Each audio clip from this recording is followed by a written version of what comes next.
नमस्कार दोस्तों, स्वागत है आप सभी का हमारे YouTube चैनल आर के योजना पर। पेंशन से संबंधित एक और नया ताज़ा अपडेट, लेटेस्ट न्यूज़ आप सभी पेंशन धारकों के लिए लेकर हाजिर हो चुके हैं।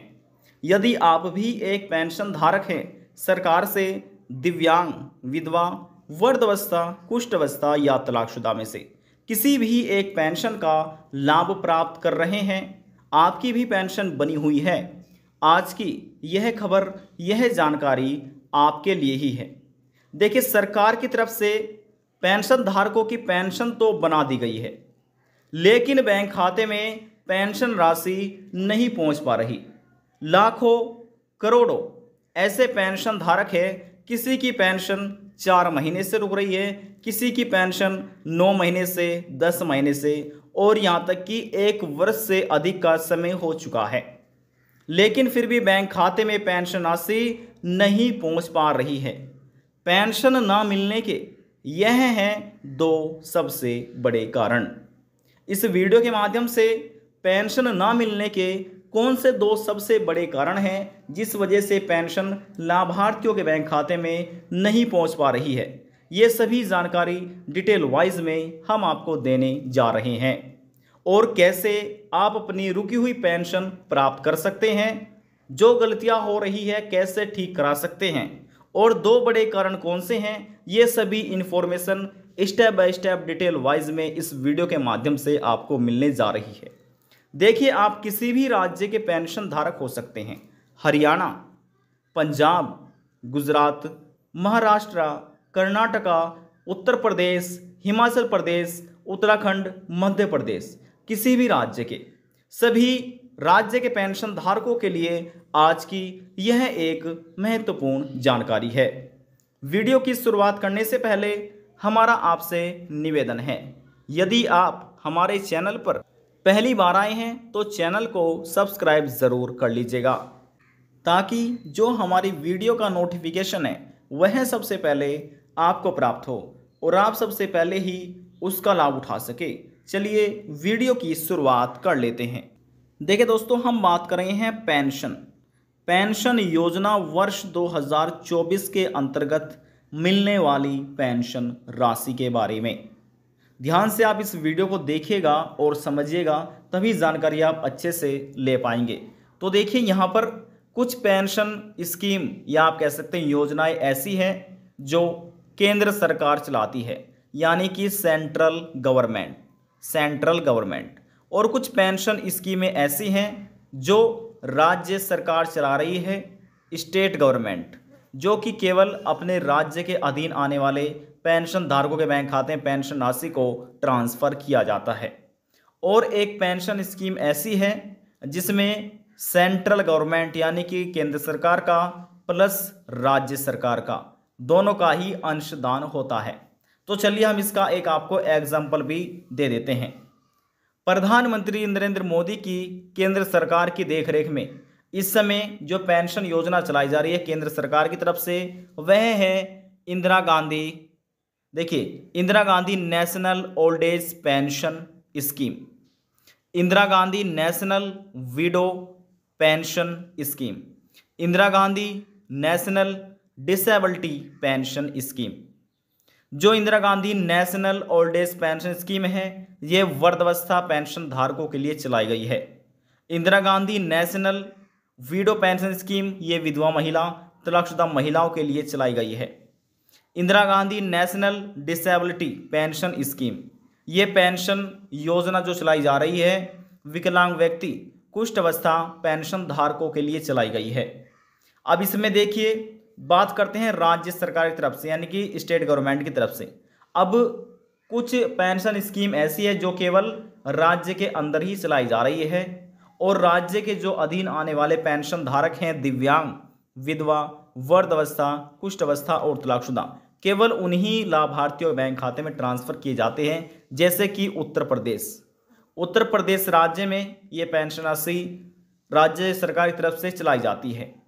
अब देखिए, जैसे कि मध्य प्रदेश है और आपका गुजरात है, बिहार है और भी अन्य ऐसे राज्य हैं जिनमें केंद्र सरकार की तरफ से पेंशन दी जा रही है प्लस राज्य सरकार की तरफ से। इसी बीच राजस्थान राज्य ऐसा है जिसमें कुछ अंशदान राज्य सरकार की तरफ से किया जाता है प्लस कुछ अंशदान सेंट्रल गवर्नमेंट की तरफ से, यानी कि दोनों सरकारों को मिलाकर पेंशन राशि लाभार्थियों के बैंक खाते में ट्रांसफर की जा रही है।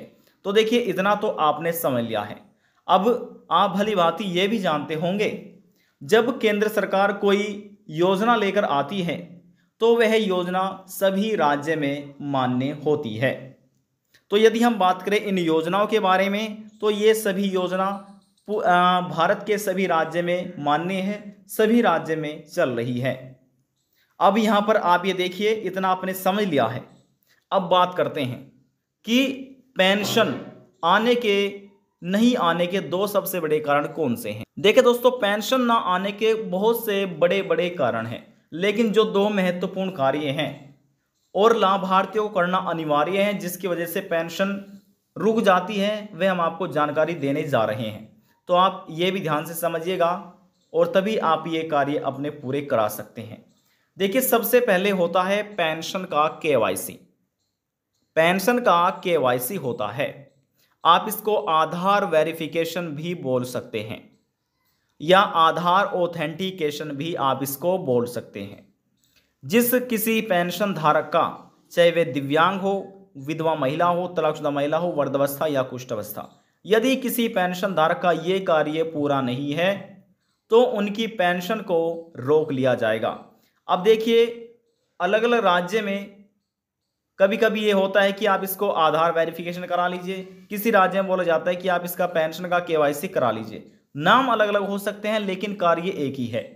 तो ये कार्य आपको कर लेना है।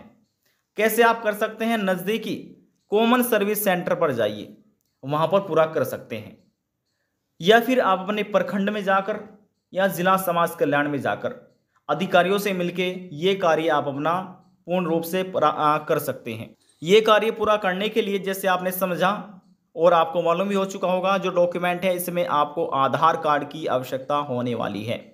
आधार कार्ड प्लस आधार कार्ड से जो मोबाइल नंबर लिंक है, मोबाइल नंबर, उस मोबाइल नंबर की आपको आवश्यकता होने वाली है। मोबाइल नंबर आपके पास वह होना चाहिए। और ध्यान रहे, जिस किसी पेंशन धारक का 10 वर्ष से अधिक समय हो चुका है लेकिन उन्होंने अपने आधार कार्ड को अपडेट नहीं कराया, तो सबसे पहले आपको अपने आधार कार्ड को अपडेट करा लेना है। मोबाइल नंबर लिंक नहीं है तो मोबाइल नंबर लिंक करा लीजिए, उसी के बाद ही आप अपनी पेंशन का केवाईसी कराइएगा। पेंशन का केवाईसी उसी के बाद आपको कराना है।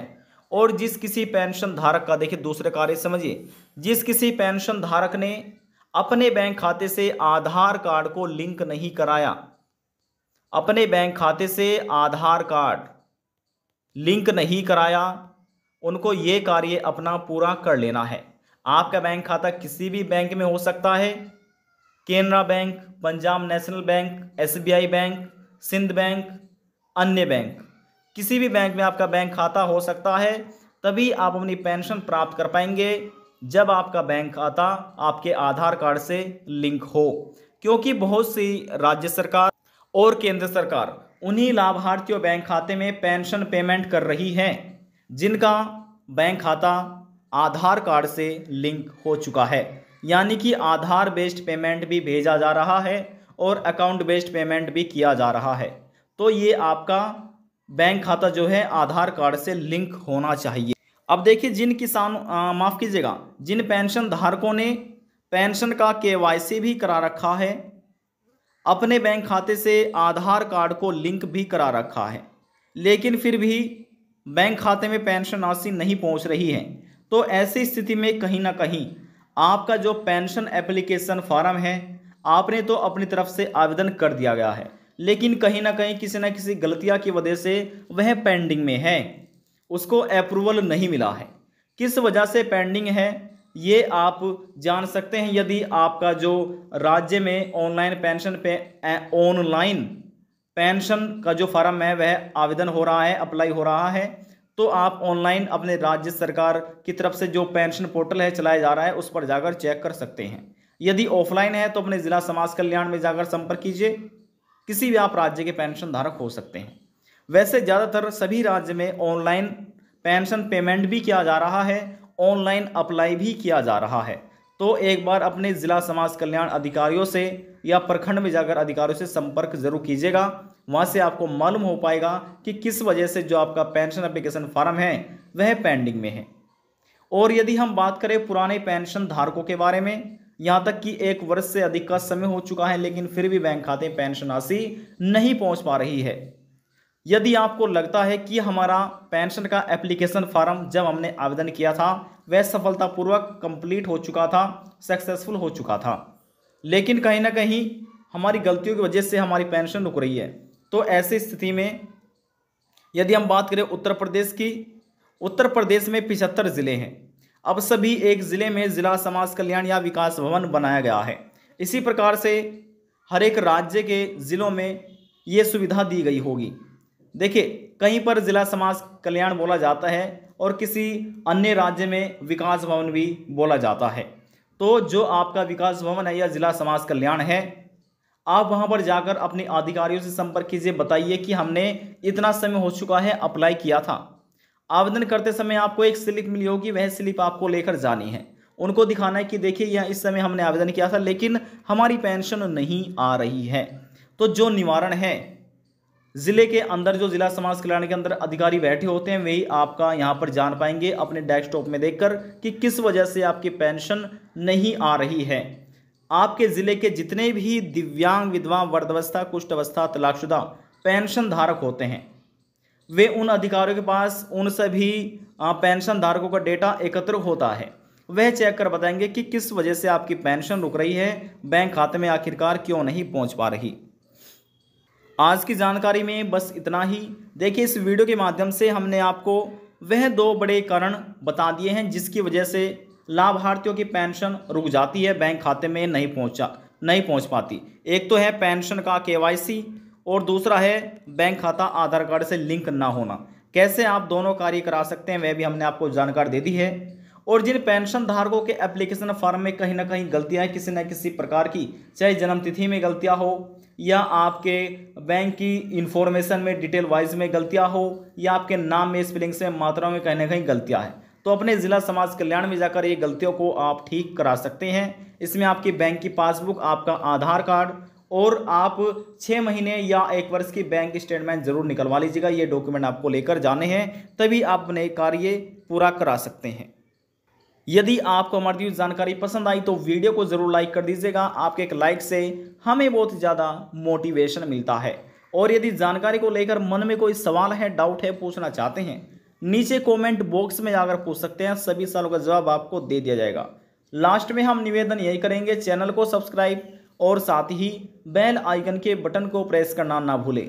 अब हम आपसे मिलते हैं नेक्स्ट वीडियो में एक और नई जानकारी के साथ। तब तक के लिए जय हिंद, जय भारत।